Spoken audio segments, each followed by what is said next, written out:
a matinee edition of the Section YY8 podcast. I guess that's only if you're watching us on the YouTube channel. You can see the natural daylight in the background of mine and Harbin's video screen. But if you're listening, you could be listening at night, morning, daytime, whenever. But we're recording here on Sunday afternoon.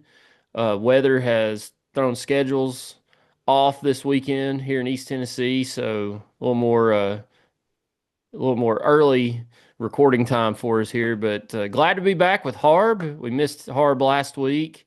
Jason Williams, I got him last minute to um, fill in for the show last week, and viewership was through the roof, Harb. So we got a lot to live up to.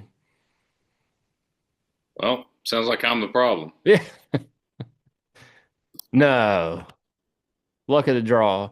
Um, so last week we talked about everything. Tennessee basketball with Jason, Danny White, Tennessee baseball, you name it, we talked about it. So we're going to focus a little bit more on the basketball team this week, especially the men's team. They've won a couple games this week that we need to talk about, and they've got a nice little stretch coming up here where maybe they can make some hay, make some noise.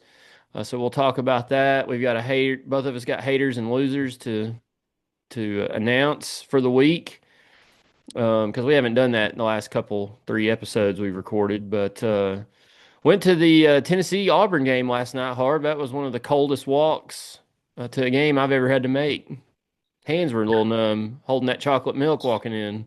It was chilly. It wasn't quite as bad as Columbus, Ohio when we made that trek, but pretty damn close. Yeah, you gave me a chocolate milk to for the walk to the arena, and rookie mistake here. I didn't bring any gloves with me, so fingers were a little numb walking in. Chocolate milk always helps Yeah, it was in fine. bad bad weather. Everybody wants to, Danny White, he doesn't, we'll talk about the game here in a minute, but, a couple things. Everybody's on Danny White all the time about he's asking for more money, ticket price increases, blah, blah, blah. But you said it when we walked in. You said, man, they got the heat turned on in here. We were in 350, well, we were supposed to be in 315, and more on here said we were in 317, but we were in section 317, and it was pretty warm up in the top of Thompson-Boling Arena. Oh yeah, yeah. It was toasty. They had the heat turned on, that's for sure. So they weren't skimping on that. And then we were leaving the arena, and the concessionaire or concession guy, whatever you want to call him, was giving out salted pretzels as we left. So I don't want to hear anymore that Danny White charges for everything. He kept us warm last night, and he gave us a snack for the road. It did. It did. That was a good pretzel too. It was, I mean, I was saying when we were walking, I was like, I don't think I've ever had a pretzel from here before, but that free pretzel might send me back to buy one next time I'm at a game. It was pretty good. So, I don't want to hear anymore about Danny White. He gave away a pretzel last night, and he kept us warm. So, and we saw I Charles might take a Shad last pretzel night. growing up because he gets the electric bill every month. Yeah, wait till he gets that KUB bill. Good God, And we saw Charles Shad last night. He sat right behind us. he sure did. Shout out Charles, old Yeah. Chuck. Charles, say it ain't Shad. Um, Huckster. we'll get to the men here in a second, but first, just briefly, Harb. I watched the Lady Vols here this afternoon and went up to Hartford, Connecticut, not Stores, but Hartford. I guess that's where UConn plays the big games at, men's and women's. But um, they got crushed by UConn. They lost by 30. The line was 34 and a half. The game was tied at halftime, 42 all. Well, Lady Vols led several different times in the first half. They came out and they were down 10 and they fought back. They turned UConn. I think UConn had 10 or 11 turnovers at the half. They only averaged 12. They really had UConn all over the place and they were making shots. That did not happen in the second half. They got outscored by 30 in the second half and just got pummeled. I think it was Yeah, here it is, 96-66. It's the worst loss by the Lady Vols in this rivalry's history. They've never lost to UConn by this much in this. I would call it a storied rivalry in women's college basketball. The two most prominent historic programs in the game, the Lady Vols and the Huskies. And Tennessee is just not on that level yet. They're making some strides. They're getting there a little bit, but they had a bad loss. I think it was on Thursday night at Thompson-Boling Arena to Mississippi State, who's not very good. Tennessee did not play well. Kim Caldwell came out and said she knew, during the walkthrough that it was going to be rough because some of them showed up late. They were just half-assing it. And, she took responsibility, said it was on her, but just kind of an inexcusable loss. Their first conference loss of the season and going up there and playing like that in the second half, just disappointing couple games for the Lady Vols, who had made some strides over the last few weeks. Started 6-0 in SEC play. Um, they've got a tough little stretch coming up here themselves, but um, I I just couldn't believe what I was watching in the second half. I mean, I wasn't expecting the Lady Vols to win, but when they had it tied at 42 at the half, I was like, man, if they could hang around, keep this about a 5 or 10 point game in the second half, that might give them a little. You just never know. 10 point game or less, and basketball is not really all that much, but they got down 17 and it was over. It was just done. They couldn't shoot. They were turning the ball over. UConn couldn't miss. Um, I did not know that that was the worst loss by the Lady Vols in this series history. And this isn't, we've had way worse teams than this go up there to UConn or UConn come to us and play. I don't know if UConn's just that good or Tennessee just stunk that badly in the second half. I think it was a little of both, but I didn't know if you caught that game or not this afternoon. I did not. It's really not that shocking though. 30 points is an ass whooping. Like, let's just call it what it is. That's really not that shocking considering how good historically we've been, at least over the last 30, 35 years, ever since UConn has been good. I mean, 30 points is getting drummed, especially by a rival. Um, but yeah, I think the Mississippi State loss, they were kind of feeling themselves. They were hot, like everything was clicking. Maybe got a little complacent and got punched in the mouth by, from my understanding, a bad to not good Mississippi State team. I think that's more concerning than the UConn loss. Which, if you're tied at halftime, there's zero excuse to get beat by 30, though. Just ever. But I don't know. If they're good, they'll figure it out. If they're not, they won't. Kind of We'll, like the men. we'll see. Them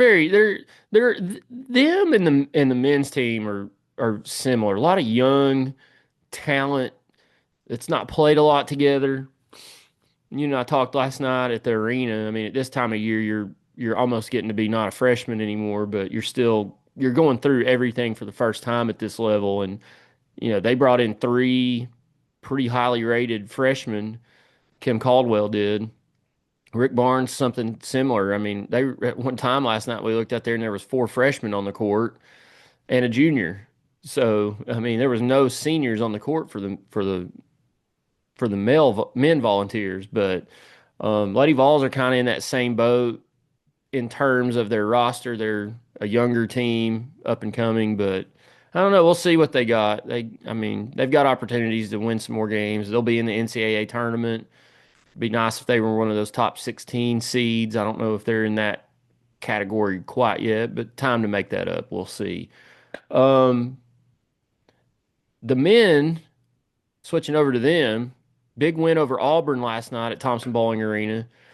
A surprising crowd considering the weather outside, Harb. I know me and you and Reagan walked in last night, and I was like, wow. I mean, the upper deck wasn't completely full, but it was mostly full.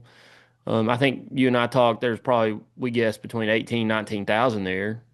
So really good crowd, a lot of good energy in the arena. Stephen Pearl was back in town, but the Vols dispatched them 77-69. And that was win number 3 in a row in the SEC. So after a 2-3 start, the Vols are now at 5-3. We'll talk about the schedule here in a second, but they've got an opportunity to make some hay here over the next 2 or 3 weeks. But nice little stretch the Vols have put together here over the last couple weeks. Yeah, and the games have been funny, especially the Georgia and the Auburn game. That Auburn or that Georgia game was just drunker than hell. Yeah. But the Auburn game was very similar to the Texas game for me. You led wire to wire. On paper, the game was never really in doubt, but you had so many opportunities to just put them away and beat them by 20 plus, and you don't. You let them go on a run, and all of a sudden it's a 1 to 2 possession ball game. And I'm not complaining. Conference games are hard to win. Thankful for both those wins. But there's a few times where last night we got up 12-13, and if you get a stop and get a couple more buckets, it's blouses. I don't know. It's just kind of a trend at this point. The Georgia game wasn't like that. If we wouldn't have got every single rebound in the first half, we would have been down by 15-20 at halftime. Couldn't throw it in the ocean. But yeah, I do think his team's playing better. I think they're starting to gel a little bit more. The turnover numbers have went way down over the last couple weeks. I don't know the exact numbers, but I do know they went down. Um,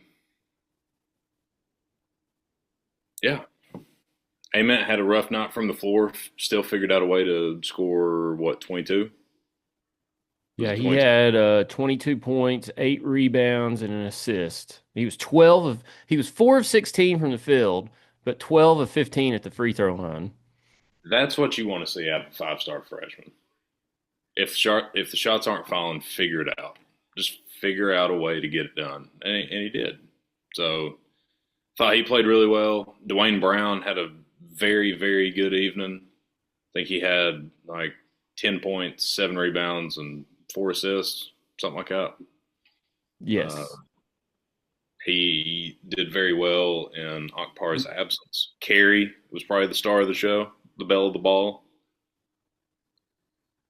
Yeah, it was a good team win. I don't think he bad per se. I may have talked a little bit of smack about a player or two during the game, but just in the moment. We all do. I yelled at JP Estrella one time. Remember That's that? that's the player that I was referring to. He had a really bad sequence. I forgot what the sequence was. Well, he But, had made that little, and remember that time I said, "Where are you going?" And he made mhm. that little bunny, that little baby hook, and then maybe the next time or two down the floor, he just misses a chip shot under the basket off the glass, and I'm like, just like it just encapsulates this team. They look really good at different points, but they just do some of the dumbest stuff. I mean, and it's not just one of them, it's all of them. I mean, some of the passes they attempt, some of the inexplicable turnovers. We fouled, and I went back and watched the game this morning. There was 4 total fouls in that game last night on 3-point attempts. One by Auburn and 3 by Tennessee. 2 of them were by Jacoby Gillespie. And on both of Jacoby Gillespie's, they made it. So he gave up 8 points in 2 different possessions. And the one that stung a little bit more than the other one was right at the half, where Tennessee's up 14. Auburn's got the ball, clock's running down. Guy shoots a 3, makes it, but Gillespie fouls him. And then he gets the and one. And so it goes from possibly being up 14, which he was going to make the shot whether Gillespie fouled him or not. So say you're going up 11 with the ball coming back down the court, but then you go up 10 and it's like the momentum just Yeah, and they sustained it because thank God the half happened. But he did it again in the second half, and it was his fourth foul of the game. He had to go sit out for an extended period of time. JP Estrella fouled a guy on a three that wasn't even close to going in. Um, this team still got a lot. They've got some upside to them. They've got a lot of stuff they still need to clean up. I don't want to give them a big head or anything. Not that any of them listen to this show, but I think they are playing better. Things are starting to come together a little bit. Rick Barnes, you're starting to hear him say some of the guys are getting it, but he also said last night, he was like, if I could get everybody at the same time playing how they're supposed to play, this team could be pretty good. But they're just not doing it right now. But like you said, good team effort all across the board last night. I mean, they had four players in double figures. Carey with 13, Brown with 10, Gillespie with 11, Ament with 22. But looking at the rebounds, Ament had 8, Brown 7, Boswell 8, Carey 8, Evans 8. Tennessee out rebounded Auburn. Let's see, we had 46 and they had 30. We out rebounded them by 16 again. I mean, we're killing teams on the glass right now. Same thing we did at Georgia. That's the only reason we were in that game. But What was the offensive rebound numbers? let's look. Let's While you're see. looking, and while you're Auburn looking, had 12 and Tennessee had 17. Auburn got a lot of offensive boards in the second half. Did you know Tennessee didn't make a three-pointer the last 17 minutes of the game? oh, sounds about right though. All two-pointers and free throws. I love it. Although I'm a big advocate of shooting a three-point shot, but no, nice couple win. I mean, two of them were on the road at Alabama and at Georgia. I mean, the Georgia game was tough. They had to go to overtime to get that one done, but they needed to win that game. They needed to win this game at home, and we'll talk here about the schedule in a minute. But it this was three wins in a row they needed, or the season could have gone a totally different direction, in my opinion. Even if they only got if they had lost at Alabama, like what does the season look like past that? I mean, do they find the intestinal fortitude to go to Georgia and win? I don't know, but it seems like that Alabama win kind of sparked something in them to me. Yeah, it was a huge win. Looking at just quickly where Tennessee's at, there I assume they'll be ranked to start the week. But Ken Palm's got them at number 18 overall. Tennessee moved up a couple spots. They've moved up about 5 or 6 spots in the net rankings. They're now at number 21. Looking at the schedule, Harb, we've got Ole Miss on Tuesday night, Thompson-Boling Arena, and then Rupp Arena on Saturday night. And then next week at Mississippi State. Then you got a couple back-to-back home games versus LSU and Oklahoma. And we're not going to get much past that part of the schedule, but they're going to be favored in Oklahoma, LSU, Mississippi State, and Ole Miss. They are slight underdogs against Kentucky. So Tennessee, on paper, should win 4 of their next 5 games. But you and I were talking, before we recorded. I went and looked at the schedule the rest of the year, and I'm going to make a bold prediction here. You might make an even bolder one. I don't know, but I'm going to say Tennessee finishes 13-5 to finish the SEC season. That would put them at what, 22-8, I think. 23-8. Yeah, 23-8. So they would lose. I've got them losing at Kentucky next Saturday and then at Vanderbilt on the 21st. But then we've got a return match against Vandy in March here at Thompson-Boling. But they've got to go to South Carolina. They're awful. They've got Alabama at home. I think Tennessee should beat Alabama again. I watched them play Florida this afternoon. Florida's good, but Alabama's just not the same Alabama team this year. At Missouri, that'll be a tough one, but I think Tennessee should win that one. Again, Oklahoma and LSU. At Mississippi State might get a little weird, like you said before we recorded. Mississippi State's at 9 o'clock in Starkville. Missouri is 9 o'clock in Columbia. So, but I think Tennessee on paper and just what I've seen from around the conference, I've got us finishing 13-5, which I think a couple weeks ago people would have laughed at you if you said that. Oh yeah, I would have, I but probably would have laughed at myself. I don't necessarily disagree with you. And to be completely frank with you, if we finish anything worse than 13-5 at this point, I think as of February 1st, it's a disappointment.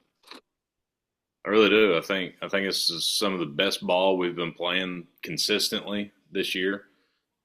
I think the best two individual games we've put together was the win against Houston and the Alabama game. But as far as like sustainability, like a 3 to 4 game stretch, this is bar none best ball we've been playing.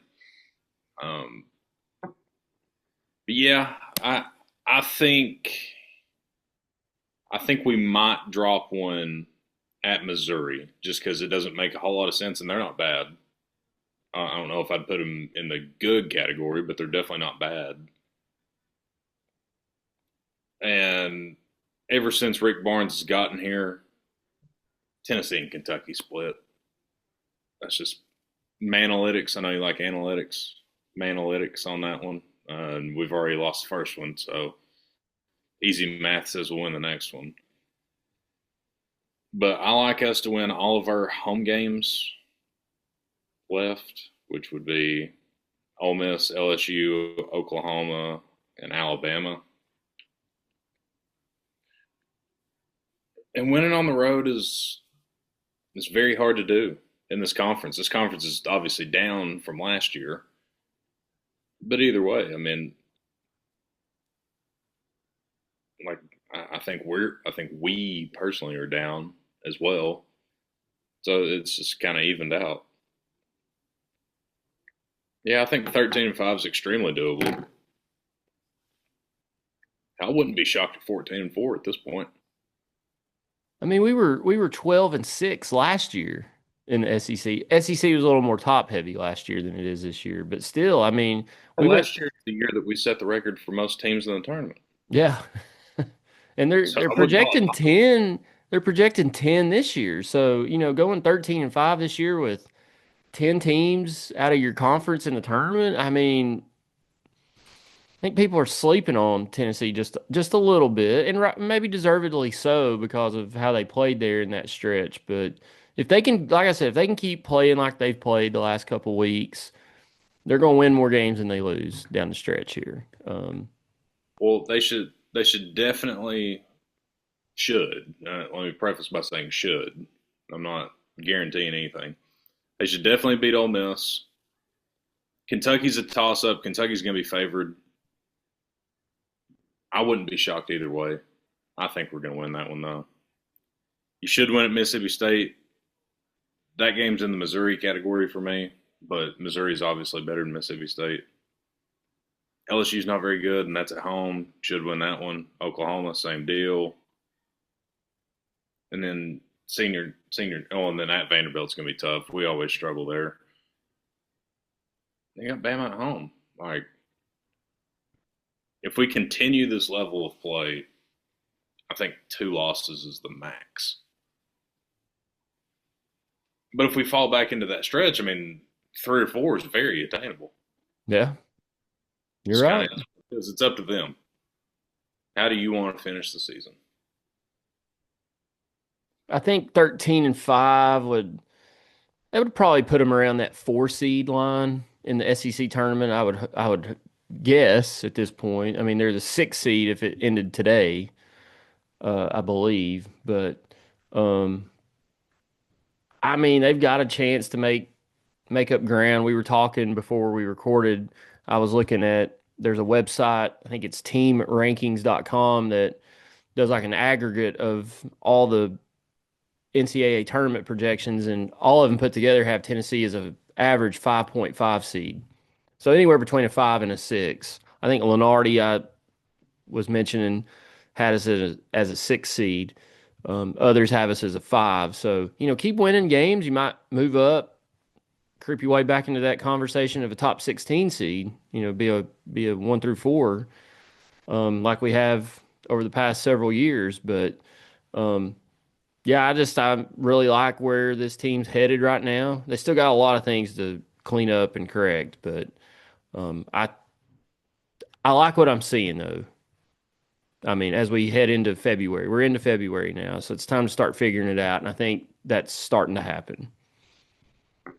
And if we're being extremely honest with ourselves, March Madness is going to be the Arizona and Michigan show.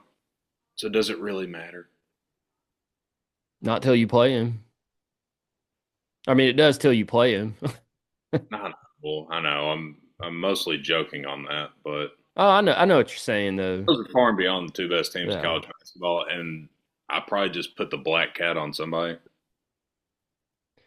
Like they'll probably lose in a round of 32 now that I said that.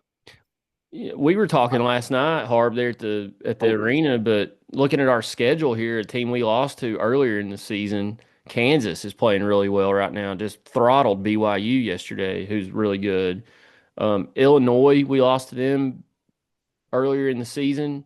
I mean, they're top 10 right now. Illinois is Um, very good. yeah, I mean, we We beat we played really bad against them, but they're very good. and we beat Houston. That's a nice win. Louisville, I was a little nervous about Louisville. We beat them here at Thompson-Boling. They were ranked 11th at the time. They've kind of hit the skids, but they had a nice win yesterday over SMU. So I mean, there's Tennessee's got some nice wins on their resume. If you want to call them nice losses, if there is such a thing, but I they don't have. I mean, yes, the Kentucky game. I said this stunk.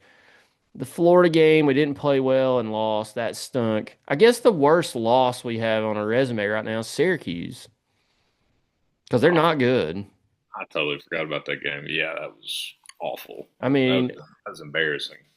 let's look up Syracuse. Let's see what they've done so far. Hell, Terry wouldn't have taken over. We'd have lost by 30. They're 13 and 9, 4 and 5 in the ACC. They had lost four in a row until they beat Notre Dame yesterday, and Notre Dame's awful. The resume game that we need to be kicking ourselves over is how we squandered that Kansas game I say the because Kansas and the Kentucky game. they weren't Kentucky as well. Well, they were pretty similar. We had double digit leads in the second half and just kind of played with ourselves and let it and squandered it away. But the Kansas one more so, in my opinion, because you get a chance to right that ship in Rupp Arena. And the Kansas one, they've got probably the number one or number two overall pick in the draft. They weren't playing that good when we played them, and now they look like world beaters. So when you revisit that in March, it doesn't matter if we played them in November or whenever. You get that on your resume, you're golden. And think But about, oh, it wasn't sorry, the end of the world, though. But you're up, what were we up, like 13 with like 11 minutes left or something? something like that. Yeah. You got to win that game. And think about the Kentucky game. If they would have found a way to hold on and win that game, Tennessee would have that would have been their fourth win in a row, 5 out of 6. They'd be 6-2 in the conference right now, and just a game out of first behind Texas A&M and a half game behind Florida, and would be technically sitting at the 3 seed in the conference standings right now. So that's why I say that Kentucky one. It on paper, it's not a bad loss for your resume. It's just how you lost that game and what it's done. I mean, it's you would be 16-5 overall, 6-2 in the conference, but now you're 15-6 and 5-3. But they can avenge that next Saturday night in Rupp Arena in Lexington. Um, but again, I like where this team's headed. I just hope they can keep it going. And I said it last night, Harb, when we were sitting there in the arena. You look like Kansas. I mean, they're getting better as the year goes on. You always see, not always, but you see a lot of times, especially programs with established head coaches who have done a lot of winning. They might, be a little slow out of the blocks, but they figure it out as the season goes on and get better. And I think Tennessee's one of those programs now. Yeah, it's started out a little slow, but we've got a coach that's going to demand a lot and has won a lot of basketball games. And you're starting to see that on the court right now. These guys are starting to figure it out a little bit, and they're starting to win some games that they should win. I mean, Tennessee should beat Auburn at home. They should beat Georgia on the road. I think the Alabama game was a little bit of a surprise because we weren't favored, even though the line was pretty close. But good programs go on the road and find a way to win those games, and that's what Tennessee did. And so I expect them to keep if they play like this, I expect them to keep winning games down the stretch here. And yeah, they're going to slip up and lose a couple, but that's okay. I mean, win the games you're supposed to, and maybe you'll slip up and beat somebody you're not. By the way, I need to bring up something important. Last night, Rick showed his age a little bit, and it was kind of the first time that we kind of seen that out of him. You know, obviously we know that his time here is fairly limited. But last night was when he finally showed his age. It wasn't on the court or anything. It was in the post game press conference. I know And where when you're I say he going. showed his age, he just rattled off a statement that every coach in America is thinking it, but nobody should ever say it out loud. And he was talking about boneheaded mistakes like Gillespie fouling on threes and making stupid turnovers. He just flat out said, "Sometimes I think my guys are betting on games," and it was obviously in jest. It was a joke, and he immediately regretted saying it. He's like, "Please take that out. I was just kidding." He's like, "Oh boy, that's not going to look well on paper." But I even said it when Gillespie had his second foul on a three. I was like, this guy's damn point shaving. Yeah, you and I said it in the arena. It was like, It's like, my God, like he really wants. I was joking because the line was 5.5. I was like, he really wants us to win by 5. honestly, I love Rick Barnes. Y'all know that, and his press conferences are always pretty good. When I heard that last night, I was like, "Oh, I cannot believe he just said that," because there is currently a point shaving scandal going on that involves college basketball players. None from Tennessee, but Realized that immediately after he said it. yeah, I I was think. And then I saw, there were some accounts that were reposting it today, and everybody was just kind of laughing about it. But Front Office Sports, who I follow, they do a lot of sports business content about the industry. They posted it, and I was like, "Oh God!" Now they're going to get the business side people in on this, and it's going to get people talking. So hopefully that'll die down, and nothing will really come from that comment. But yeah, it was in joke. It was jokingly said, but like you said, in jest. But I was like, when I heard that, I was like, "Oh my God! I can't believe he just said that."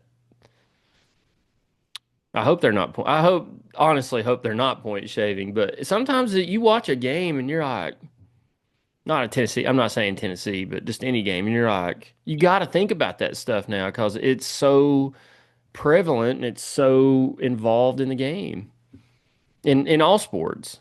It just makes you wonder anymore. well, that's always existed. Let's not act. I mean, there's documentaries of that shit happening in the 70s and 80s. Like it's always happened.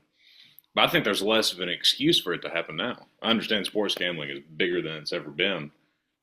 These guys are getting paid now. Yeah, Like it's not like you got to sell your soul to make a dime anymore. If you're a college athlete, like even if you're one of the mid tier guys, you're getting paid handsomely. So I don't know. I that's think there's no true. excuse for it outside of stupidity and uh, greed. But yeah, it's definitely going on. It's going on in every single sport, collegiate, professional, you name it. Like there are guys flubbing. It is what it is. It is Welcome what to it is. yeah. Well, we'll see Vols like we mentioned this week home versus Ole Miss, and then at Kentucky on Saturday. So we'll see how they do this week. Hopefully, they can pick up two more wins or at least one. Harb, you got a hater and loser? I do. I Go do. ahead, give it to us. The one that I'm selecting, I want to get the exact tweet or post on X, the Everything app. It's all happening on X. That's right. Let's see here. It's from John Heyman. If you don't know John Heyman, baseball columnist, for MLB Network, New York Post, Bleacher Report. It's one of the bigger names in MLB. After Novak Djokovic made his unprecedented upset of Yannick Sinner in the semifinals of the Australian Open, which was very awesome, by the way. Not a tennis guy, but it was cool. He posted on X, Novak Djokovic is on the Mount Rushmore of athletes this century. Tom Brady, LeBron James, Shohei Ohtani. And don't at me. I'm atting you, bud. I'm atting you. Unbelievable. There's a lot of people that added him. Over 1,500 to comparatively to the 641 reposts, which you can't see how many are quotes anymore. I'm sure a lot of those are quotes. There was a golfer, I forget who it was. I think it was Billy Horschel. I saw it after I made my comment. First of all, your list is wrong, John. You may have gotten, now I'll be generous, you may have gotten 2 correct. You cannot have a Mount Rushmore of athletes in the 21st century without including Tiger Woods. You can't. There is a career achievement in golf, the same as in tennis, the Grand Slam. Only 6 guys have completed that ever in golf. Tiger did it in 1 year. Which, by the way, that 1 year span was in this century. I didn't know if you knew that, Nease. Oh, it was? Yeah, it was in this century. This century. Oh, I didn't know. They named it after him because he's the only person that will ever do that. And I wrote down some more names that are eligible for the 21st century Mount Rushmore of athletes. Y'all may remember this guy. He goes by the name of Michael Phelps. He's got a pretty good case. And there's this guy that could run pretty good. His name's Usain Bolt. He's got a case. We're not soccer guys, but the greatest soccer player of all time, Lionel Messi. I believe he's got a case. I believe his whole career was in the 20th century. Even Ronaldo, if you're one of those. I hate him, but Floyd Mayweather.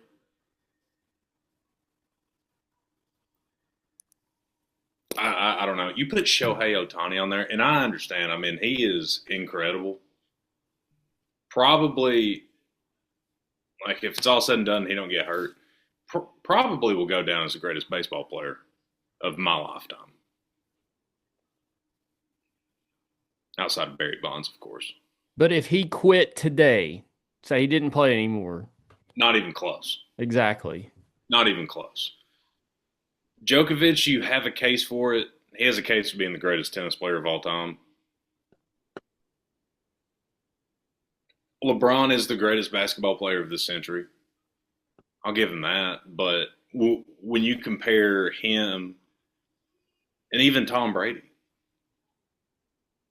when you compare these guys to other guys on here, it's just blasphemy. Could you include Peyton Manning in your conversation? I mean, No. I mean, I'm not saying he should be on there, but one of the greatest quarterbacks of all time and played in this century. He's right there with Tom Brady. He doesn't have the Super Bowl wins that Tom Brady does, but you know, I'd be more inclined to put Khabib or John Jones on there. They both retired undefeated. Well, John Jones isn't technically retired. He's retired like 4 times. But, I mean, there's so many guys, or women, Serena Williams, even. There's so many athletes that you could put on there instead of this trash-ass list. Shohei Ohtani. Yeah. I mean, Barry Bonds is right there. I don't understand one how you could have Shohei Ohtani on there and not have Tiger Woods. How could you not have Tiger Woods on that list? It doesn't I matter think who else is on there. Why is he not on there in any capacity? help forget Tiger Woods. Forget him. Michael Phelps is arguably on the Mount Rushmore of athletes ever, not just in this Honestly, century. He may uh, be the greatest athlete of all time. I You just honestly think about it. look. I think I get a lot of this is a topic we talk about on the golf trip a lot, and there's the haters and then the lovers of LeBron James. But if you're talking about pure athletes, what they've accomplished in their sport, I don't know how you could have LeBron James ahead of a Michael Phelps and an Usain Bolt and a Tiger Woods. You just can't. LeBron James is probably, I would put him in the top 10 basketball players of all time. I don't personally have him in my top five, but that's a different story for a different day. I'm sorry. Now, if you want to talk about flopping, he's head and shoulders. That's a Mount Rushmore right there. Put LeBron James on the Mount Rushmore for flopping. The dude, I just can't stand Now we're listening to him. I can't now we're stand watching him. It, now we're it's it's awful. But Otani should not be on that list yet. Maybe in 10 years, yes. But yeah. no In way. No way. January of 2026, Shohei Ohtani should not even be remotely close to this conversation. I'm choosing peace today. I'm going to ignore those things you said about LeBron because That's okay. You can. that's fine. If we agreed on everything, it show would be really damn boring. Yeah. But yeah, like out of the list I named, I don't know how in the hell you come up with that list and you leave off. I'll narrow it down to three: Tiger, Michael Phelps, and Messi.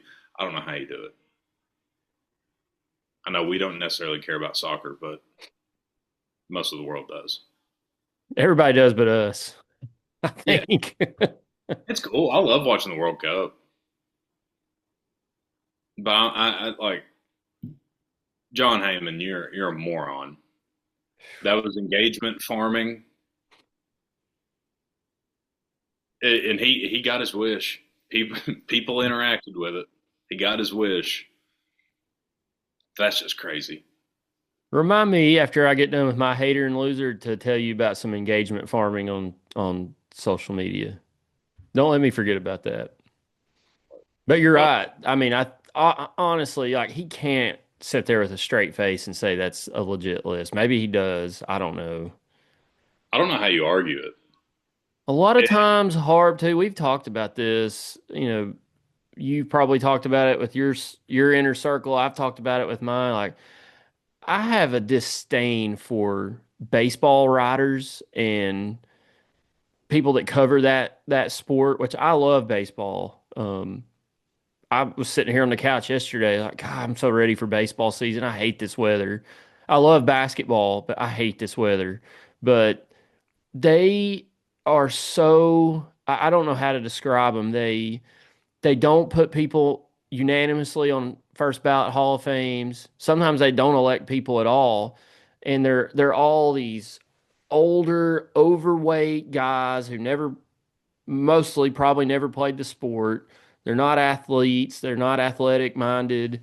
They just cover it and write about it. And some of them probably bring politics into it, but they just like some of the stuff they vote on and do. I mean, it even kind of crept into the NFL last week where Bill Belichick didn't get elected to the Hall of Fame on his first ballot, and that was probably because of the Deflate Gate and all that. And Bill, rumors going around, Bill Polian, former Colts executive, was kind of leading that ring. Well, why would he do that? Well, who was the Patriots' biggest rival during that time so stretch? The so Colts.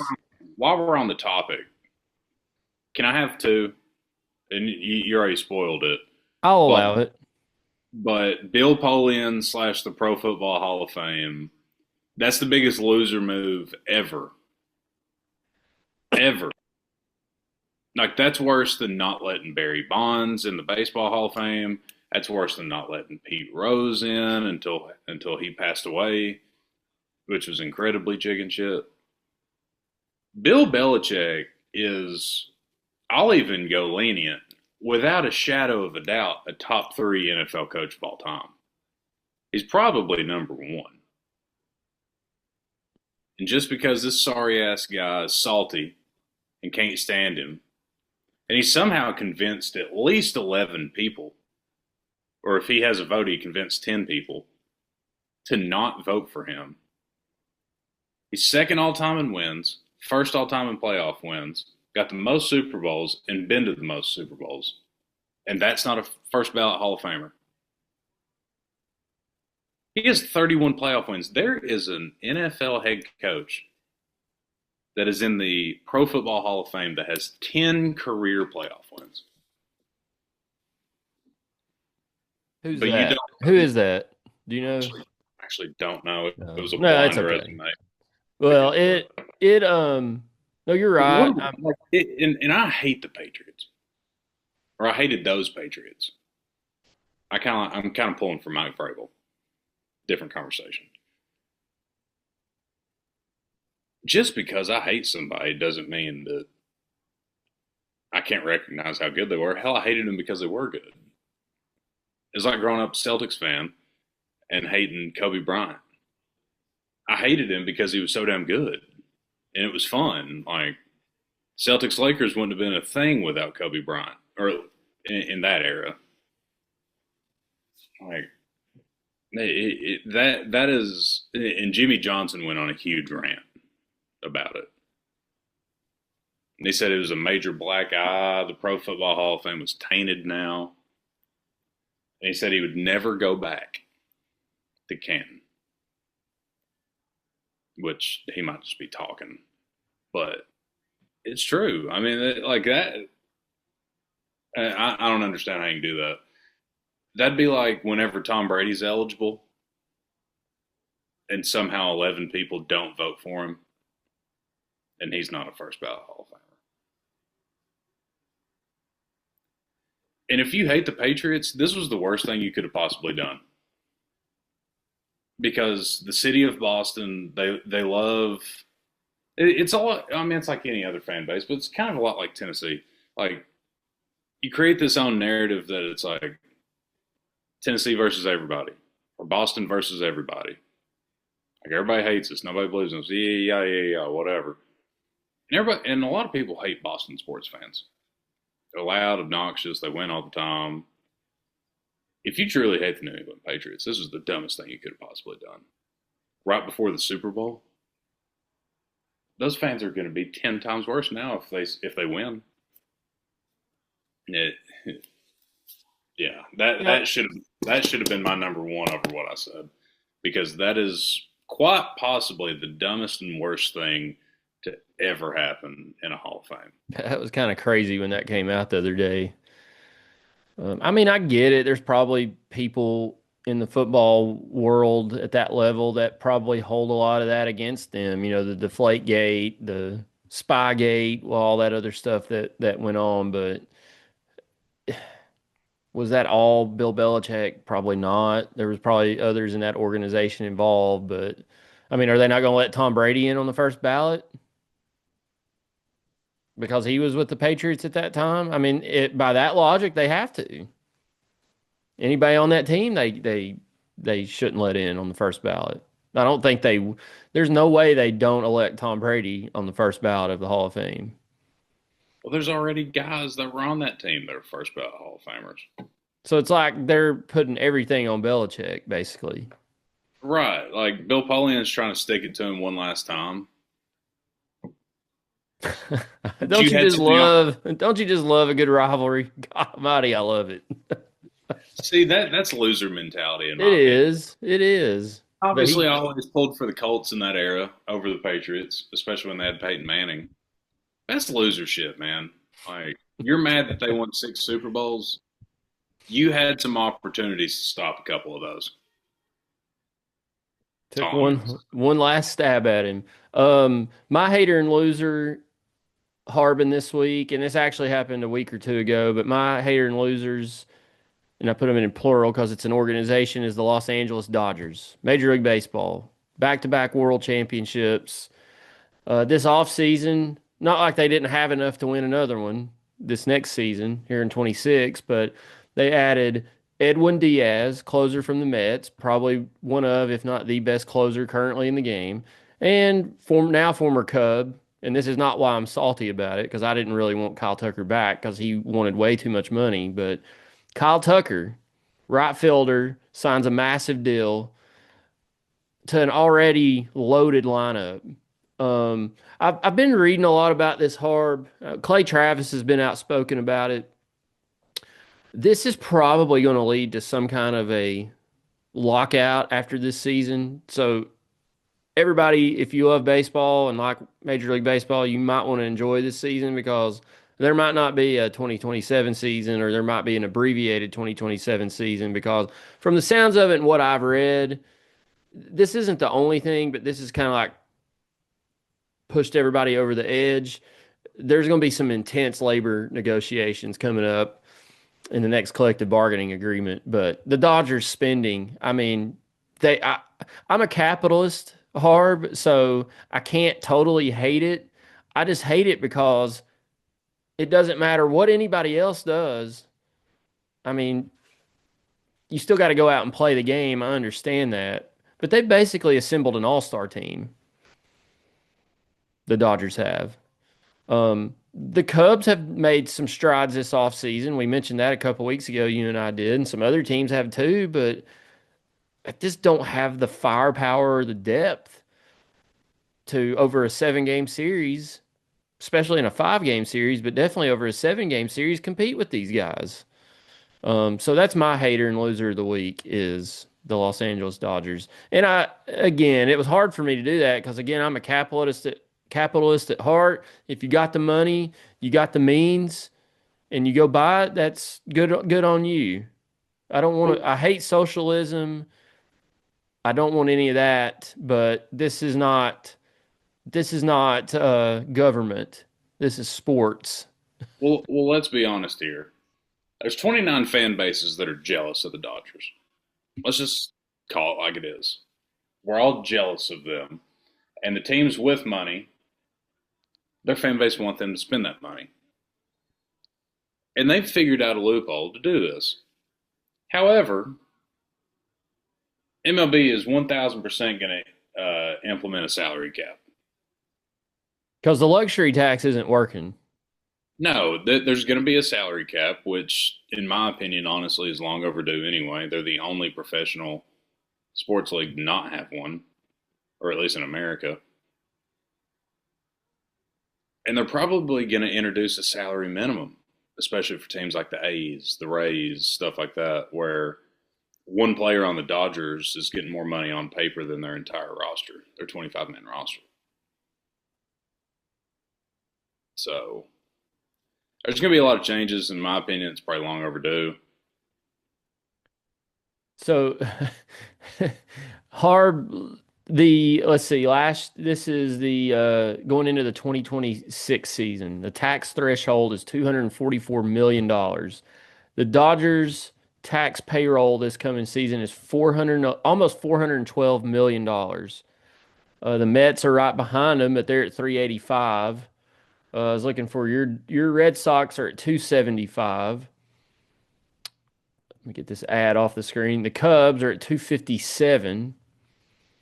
But let's go all the way down to the bottom. Number 30. Who do you think that is? It's got to be the Tampa Bay Rays or the A's. The A's are surprisingly number 19 at 152 million. It's the Marlins, the Florida Marlins, at 100 million, just over 100 million. And then the Rays are at number 29 at 110 million. Total tax payroll for the Dodgers this year, after their tax bill comes due, they're going to pay $160 million in luxury tax. So their total payroll with luxury tax, $572 million. The Red Sox are going to be at 286 million. The Cubs are going to be at 260 million. Cubs are going to have a 2.7 million dollar luxury tax bill. Red Sox are going to have a 10.7 million dollar luxury tax bill. It's crazy. The Dodgers are at 160 million. The Mets are at 131 million. Everybody else is under 100 million dollar tax bill.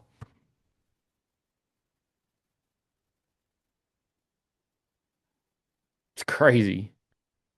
It's Yeah, crazy. The A's are at number 19, $152 million roster. That kind of surprised me. Ahead of Cincinnati, ahead of Milwaukee, ahead of the Cardinals. Wow. That's a lot of money. I think there's small countries that don't have that much money. I think definitely. Probably. Probably. All right, Harb, you got anything else? That's all I got. That's all I've got, man. Tennessee basketball, keep it up. Let's see what we can do. Hopefully, we're peaking at the right time. February is probably a good time to do it or to start getting into that stride. So we'll see. Yeah, I mean, it was mentioned last night. I think Reagan said it, a couple years ago. I said, "Yeah, I remember when we beat you all here at Auburn here at home." And she called running her mouth, left me a nasty voicemail. And she said, "Yeah, but we went further in the tournament. You all peak too soon every year." And that's true. I mean, a lot of Tennessee over the last few years, you think some of their best basketball has been played in November, December, maybe early January, and then they hit a wall in February. And yeah, I end up making a little run in March, get to the Sweet 16, Elite Eight, but it's it is like Tennessee plays has in the past few years, a lot of their best basketball has been played in November, December time frame. But this year it looks like their best basketball is being played in late January and February, which is you want to be playing well heading into the tournament, heading into the postseason, and hopefully, I mean, there's still 6 weeks left, but um, they seem to be doing that. So we'll see. We'll definitely be back hopefully next week.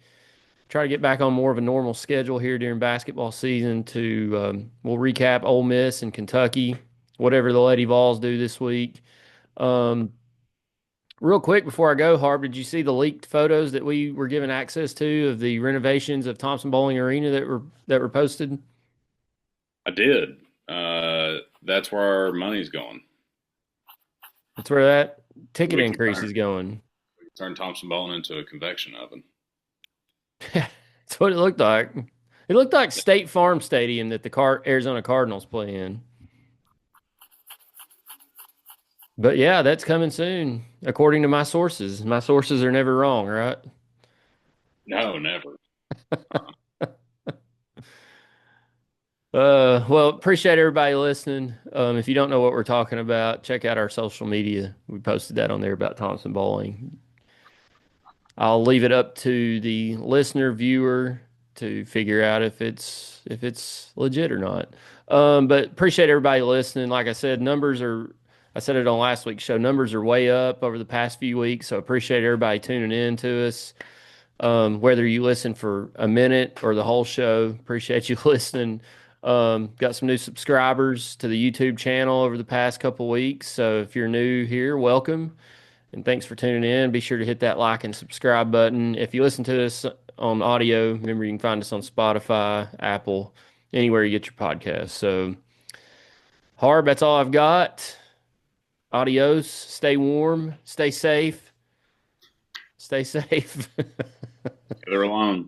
The looks like the roads, snow and ice are starting to melt off of them. It might refreeze overnight, but I'm looking out my window here and I can see some grass finally. So hopefully this snow and winter weather will get out of here and leave us alone. So, anyways, for Harb, I'm Nease. We'll see you guys next time on the Section YY8 podcast.